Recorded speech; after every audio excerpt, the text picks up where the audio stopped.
commandment with a promise. And still hapo chini inasema that parents should not put their children into circumstances that they are angry and they feel like they dishonor them. So it is also their objective. It is also their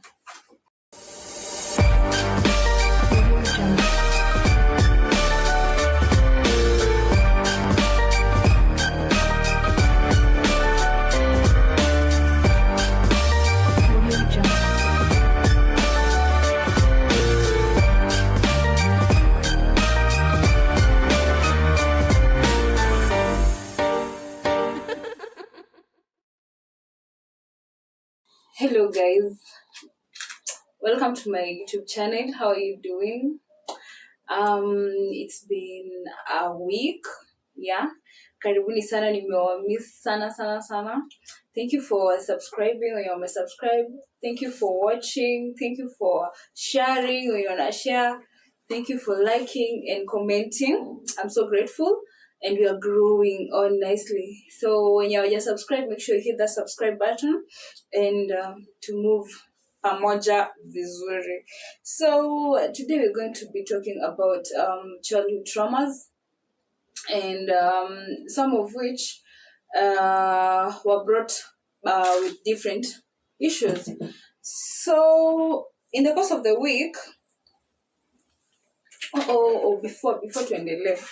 before tuendelee nimesahau kuambia, make sure you go and check out my new channel. It's called Miss Nyamwitha Extra. So hapo itakuwa 2 vibes and inshallah kila kitu tu for fun. Yeah, itakuwa smart. So make sure you go and check it out and subscribe. I think say kuna subscribers. Okay, siko sure, but go and subscribe there. Tutaanza kupost I think next week, but I'm not very sure about it. But make sure you go and subscribe to that new YouTube channel. So last week, as I was saying, I did a survey where I sent a link. Yeah, not gonna lie, the NGL, a link to my status. Yeah. And I asked you guys to tell me some of the childhood traumas or whatever issues zenye mmepitia when you're kind of young. So niko nazo hapa. I'm going to read some of them. Not a lot. Yeah, so kadhaa tu as we address the issues. Yes. So let's see. I had one. Ilikuwa inasema, as a woman, I hold so much empathy for my mom, but as a daughter, I hold so much hatred, and she is both the woman I want to become and the woman I pray never to be. And I know that's not normal, and it happens sometimes, but each time I keep hearing her words cut through my heart that I wish you were not my daughter, and this kills me, and this kills something inside of me. So those are words that are really heartfelt, can really damage someone. And being told this as a kid, I think it comes with a lot of self-doubt. It comes with a lot of lack of self-love, and we really have a lot to heal from. And I could also point out another one. Somebody said trauma is real. I used to hurt myself and I hated it, but I felt like it was what I needed. Physical pain over the mind pain that was going on from my guardians as I was growing up. Later on, I attended a few therapy sessions. Although I stopped hurting myself, I got tips to deal with depression, but damn, I can't even recognize the person that I am right now. I hold a lot of sadness. It is just I don't know which term to use, but these are very hurtful situations that we get to go through as we grow up, as we venture into adulthood, and we realize how bad these things that at the moment they were said out of anger, ilikuwa tu hasira kidogo ilifanya like these things were mentioned. And growing up, you grow up with a lot of resentment, a lot of hatred, a lot of doubt about yourself, about who you are, about the person you really wanted to become before these things were said and done to you. So being a child, there's a lot of there are different types of abuses that one could go through. There are passive abuses and there are active abuses. For passive abuses, hizo ni kama the being told you're not enough, not being appreciated as a kid, being compared. Kwanza the comparison issues, watu wengi we really died out of comparison. Sikuwa kama nani, kwa unaona kama nani ana behave kama wewe, behave like you're being told, you're being compared to someone else, and sometimes it's really hurted and damaged a lot of people. So that is the type of passive abuse. There was active abuse. Active abuse entails the beatings, the physical abuse. Active nile, it's physical. The passive ones is only mostly mind, emotional abuse. Kuna hizo. So how are we going to deal with these things? And sometimes actually growing up and becoming the adults that you are really make these things make a lot of impact in our lives. I've talked to some of my friends and close people, and some have daddy issues, some have not healed from from their neglect, some were left when they were young. I know a friend who when the mother got married to another man, she hid her because she did not want the relationship with the other person to end, and she did not want that person to know about the child, that she had a child before. And this person has grown up with a lot of rejection issues, a lot of just bitterness, thinking everybody is against you, and a lot of attachment issues. Everywhere, anywhere that this person is shown just a bit of love, and these people, by the way, most of them end up in the very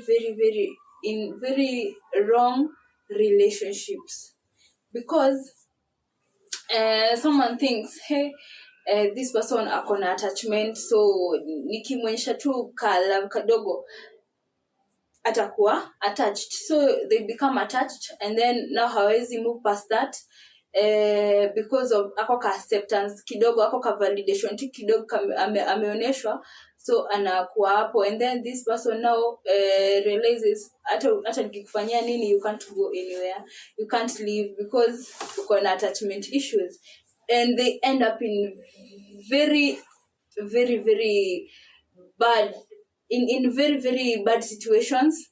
We end up with narcissists with narcissists as their opponents or partners, and this is very bad because inafika mahali it goes even out of hand. This person becomes very violent, and they beat you up and you can't do anything, and you can do anything in real sense, but you have to heal first. You have to love yourself first. You have to accept this happened, and how am I going to deal with this? Actually, sometimes juicy too, and I also did that TikTok kwa page yangu. Go follow me on my TikTok page, Miss Nyamwitha.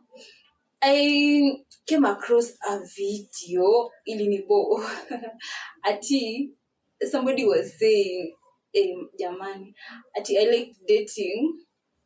like them Kikuyu ladies with dreads and they are brown skinned. Alafu anaongeza kwanza akiwa na daddy issues. That's my poison. What's that? What's that supposed to mean? Oh my god, that was so bad. So like wameshajua, like imekuwa no mpaka they're riding on it, mpaka imekuwa tu it's okay. Kwanza akiwa na daddy issues inakuwa tu poa, kwa sababu ataenda mahali, atabaki tu hapo, atazungukia tu hapo in circles, and that's so wrong. It is not supposed to happen like that. And the fact that now some people know that they know what you're going through and they're going to use that to their advantage, it's really your decision to make. It's really your choice to decide on your life, become better, love yourself. You have to let go. You have to forgive yourself. You have to forgive whoever hurt you. You have to forgive them. There's no way. I believe with childhood traumas, you cannot get healed with the person who hurt you.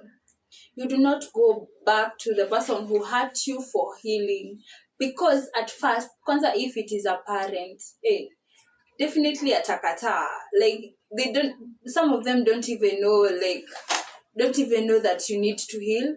They don't even know the type of damage they did to you. Like they don't realize it. Na bado watajitetea, and they'll make sure that when you unakaa like the bad person. This is a conversation that our guardians and parents are not ready to have. So it is up to us to heal ourselves, to decide on ourselves how you want to live, because inakuwa kama setback kwa life yako. You can't do a lot of things because you keep blaming them for whatever is happening in your life. You're not becoming accountable for your life. Juu una blame tu, kama si mamangu ningekuwa mbali, kama mamangu angefanya hivi singekuwa hapa, kama guardian wangu hangefanya hivi ningekuwa nimefanya hivi kwa life yangu, kama nifanyia hivi ningekuwa a different place. It's about time you forgive yourself first, and then find it in your heart to forgive them. And I repeat again about the best way to deal with these issues is through knowing the word of God. The Bible says in the book of Ephesians, it says that we should respect our parents and honor them, and it is only commandment with a promise.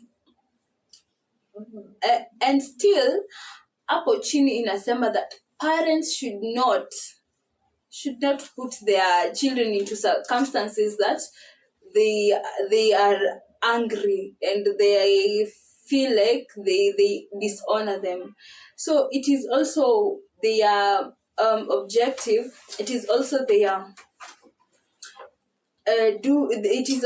objective to make sure that they do not put us in some situations that we cannot, or children cannot handle. This is not only for our parents but also for us, because one day one time we will become parents, one day one time we'll have families, one day one time we'll have kids and everything. So we ought to live better, we ought to do better, we ought to recorrect the mistakes that happened back then.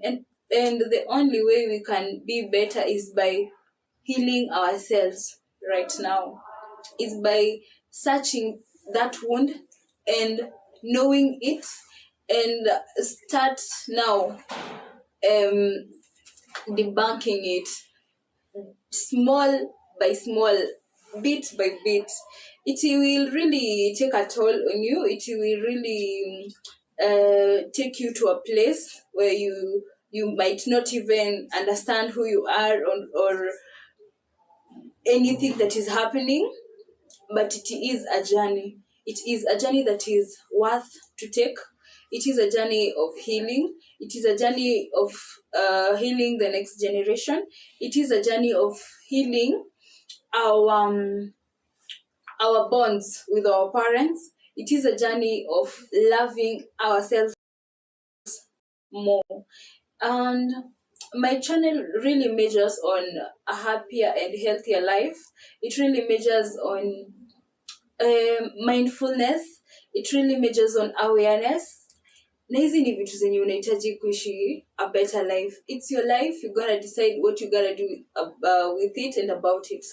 So I really hope and wish that you decide, like, literally actively to take the new step and decide, ini life yangu, choices ni zangu, lazima nataka kuheal, nataka kudo away with easy issues za neglect zinatoka wapi, hizi issues za kufeel rejection zinatoka wapi, hizi issues za kutaka validation zinatoka wapi, hizi should be these zinatuweka kwa relationships very dangerous juu ya kuseek validation and stuff.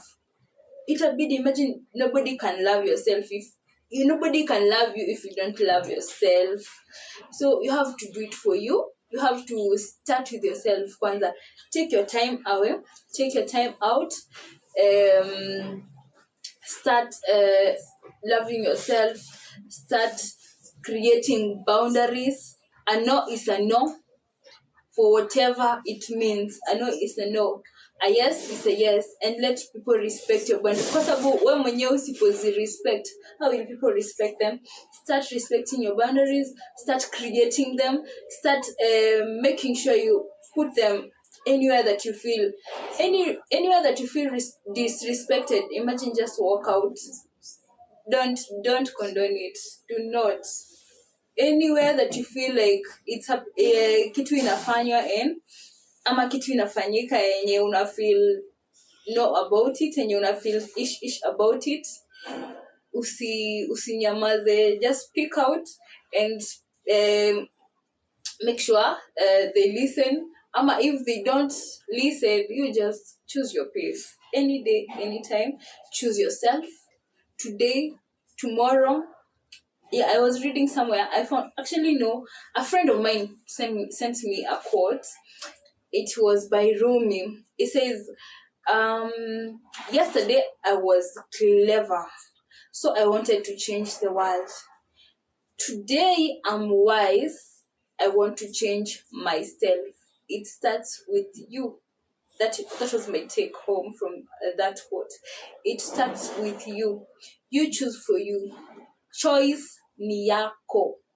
And about that, tutafaa kupatana mahali. I'll tell you about that.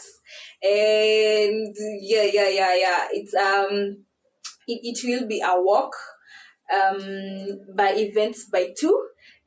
Give a shout out to the people, the family, everybody over there. So make sure umejoin your walk. Itakuwa a walk ya watu 1,000 and more.